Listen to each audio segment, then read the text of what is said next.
Welcome back, guys. So I just finished my Batwoman Season 2, Episode 9 review. I hope you guys enjoyed it. Now we're going to do our Flash review.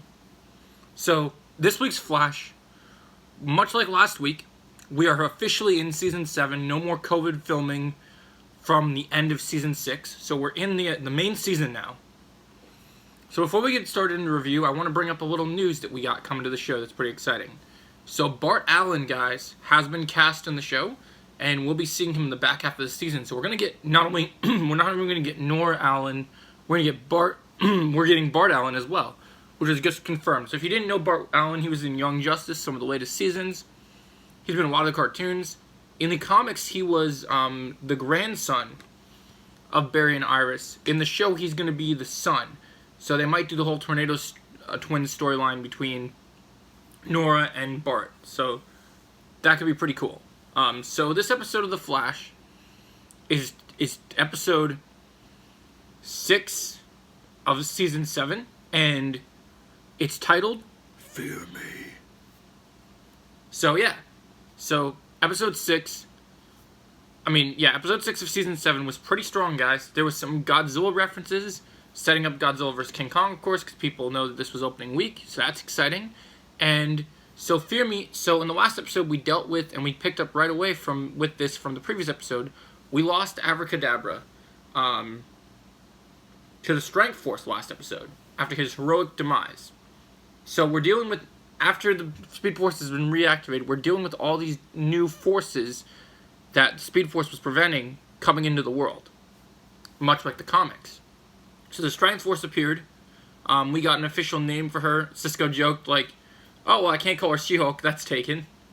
So that's kind of cool. We get the Spanish word for strength addressed, and that's pretty cool.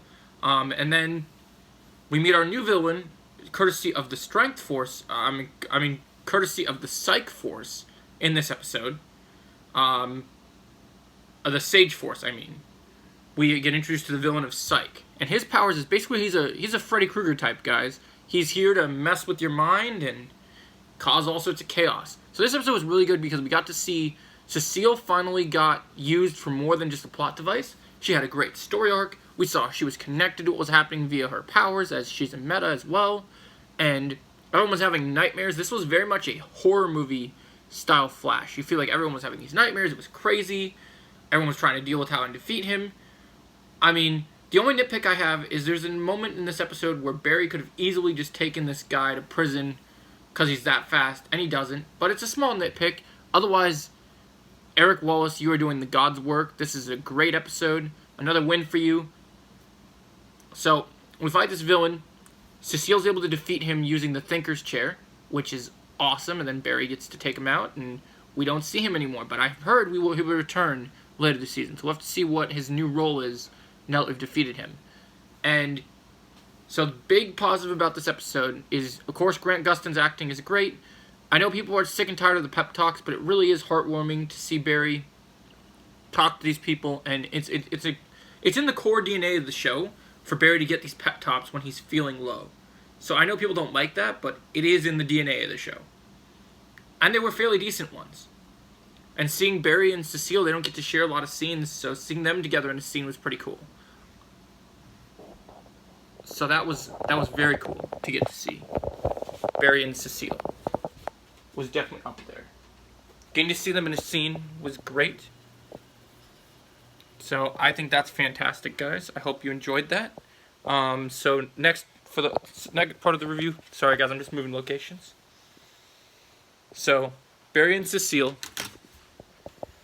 for that next part of the review, Barry and Cecile were doing their thing and talking about how to deal with the nightmares, and that was a big deal, right? So that's pretty awesome.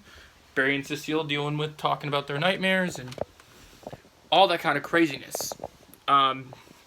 So we're all trying to deal with how to deal with this, and one of the big standouts of this episode was, since everyone sees nightmares, and even though we don't get to see Cisco's nightmare, we get to see Barry and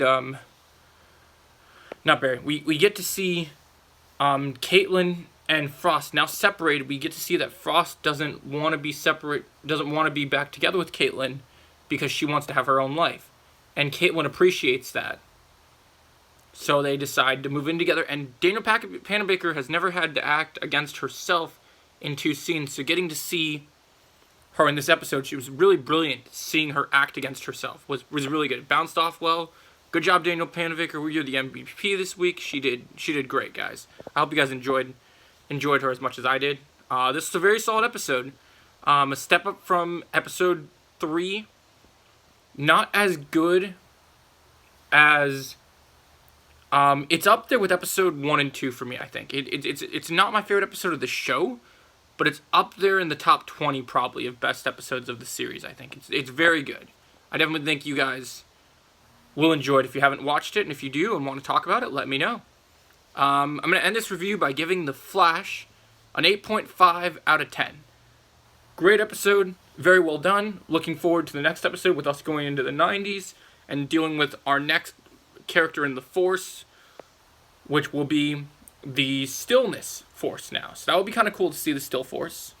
So we got Strength now, we have Sage, and now we're going to get Still Force. So 8.5 out of 10, guys. Let me know what you guys all thought of this review, and I'll see you next time.